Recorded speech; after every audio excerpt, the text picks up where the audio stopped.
আসসালামু আলাইকুম। Rosie's CB চ্যানেলে সকলকে স্বাগত। কাঁঠালের বিচিটা মাংসের মধ্যে কখন দিতে হবে সেটা অনেকেই জানে না। তো কাঁঠালের বিচি দিয়ে মুরগির মাংসের দারুণ একটা রেসিপি তৈরি করতে চাইলে আজকের ভিডিওটি দেখে নিতে পারেন। চলুন প্রসেসটা দেখে নেওয়া যাক। কাঁঠালের বিচি দিয়ে মুরগির মাংস রান্না করার জন্য আমি এখানে 600 গ্রাম মুরগির মাংস নিয়েছি। আর এখানে আমি কিছু কাঁঠালের বিচি খোসা ছাড়িয়ে যতটুকু সম্ভব পরিষ্কার করে নিয়েছি। চুলায় প্যান বসিয়ে 100 গ্রাম তেল গরম করে নিয়েছি। আর এর মধ্যে দিয়ে দেব 6টা এলাচ, 2টা তেজপাতা, 2 টুকরা দারুচিনি। এগুলো নাড়াচাড়া করে হালকা ভেজে নেব।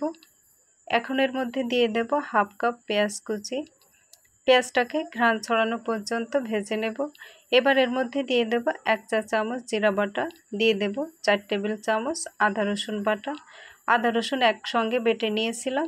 দিয়ে দেব পরিমাণ মতো হলুদ গুঁড়া, 2 চা চামচ গরম মশলা, স্বাদ অনুযায়ী শুকনো ঝালের গুঁড়া, 1 টেবিল চামচ ধনিয়া গুঁড়া, দিয়ে দেব স্বাদ মতো কিছুটা লবণ। শুকনো উপকরণগুলো দেওয়ার পর সব কিছু একবার ভালোভাবে মিশিয়ে নেব। মশলা কষানোর জন্য সামান্য পানি দিয়ে দিয়েছি। আবারও একটু নাড়াচাড়া করে নেব। এখন ঢাকনা দিয়ে 2 মিনিট মশলাটি কষিয়ে নেব। কষানো হয়ে গিয়েছে, এখন ঢাকনা তুলে নিয়েছি। সবার প্রতি একটা অনুরোধ, একটি লাইক দিয়ে না টেনে সম্পূর্ণ ভিডিওটি দেখবেন আশা করছি, কারণ ভিডিও টেনে দেখলে অনেক গুরুত্বপূর্ণ অংশ বাদ পড়ে যেতে পারে। মশলাটা কষানো হয়ে গিয়েছে, এবার ধুয়ে রাখা মাংসটা দিয়ে দিয়েছি।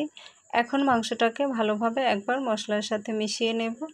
এবার ঢাকনা দিয়ে কিছু সময় রান্না করে নেব। কিছুক্ষণ রান্নার পর ঢাকনাটা তুলে নেব। মাংস যখন 50% সেদ্ধ হয়ে গিয়েছে, ঠিক সেই পর্যায়ে কাঁঠালের বিচিগুলো দিয়ে দেব।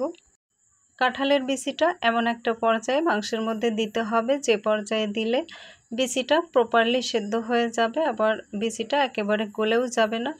বিচি গলে মাংসের ঝোলের সাথে মিশে গেলে মাংসটা খেতে ভালো লাগে না, আবার মাংসের কালারটাও নষ্ট হয়ে যায়। আবারও ঢাকনা দিয়ে ঝোল শুকিয়ে আসা পর্যন্ত রান্না করব। ঝোল শুকানো পর্যন্ত রান্না করে নিয়েছি। এখন ঢাকনা তুলে নেব। দেখুন ঝোলটা পুরোপুরি শুকিয়ে গেছে। এখন কিছুটা সময় নিয়ে মাংসটাকে নাড়াচাড়া করে ভালোভাবে কষিয়ে নেব। মাংসটা কষানো হয়ে গিয়েছে। এখন এর মধ্যে ঝোলের জন্য প্রয়োজন অনুযায়ী গরম পানি অ্যাড করে দেব। এভাবে কাঁঠালের বিচি দিয়ে মুরগির মাংস রান্না করলে খেতে কিন্তু খুব মজার হয়ে থাকে। এখন ঢাকনা দিয়ে আরও কিছু সময় রান্না করে নেব। ঢাকনা দিয়ে 15 মিনিটের মতো রান্না করে নিয়েছি। এখন ঢাকনা তুলে নেব। ঢাকনা তুলে একটু নেড়ে দেব। যে যতটুকু ঝোল রাখতে চান সে অনুযায়ী রান্নাটা করে নেবেন। এখন এর মধ্যে দিয়ে দেব জিরা ভাজার গুঁড়া হাফ চা চামচ। এবার ঢাকনা দিয়ে লো আঁচে 2 মিনিট রেখে দেব, যাতে ফ্লেভারটা মাংসের মধ্যে ছড়াতে পারে। 2 মিনিট পর ঢাকনাটা তুলে নেব।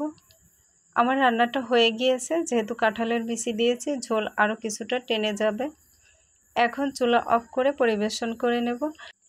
তো আশা করি রেসিপিটি ভালো লেগেছে। রান্না সংক্রান্ত গুরুত্বপূর্ণ ভিডিও পেতে প্লিজ চ্যানেলটি ফ্রিতে সাবস্ক্রাইব করে বেল বাটন অন করে রাখুন। আর পেজ থেকে দেখে থাকলে পেজটাকে ফলো দিয়ে রাখবেন। শেষ করছি। আল্লাহ হাফেজ।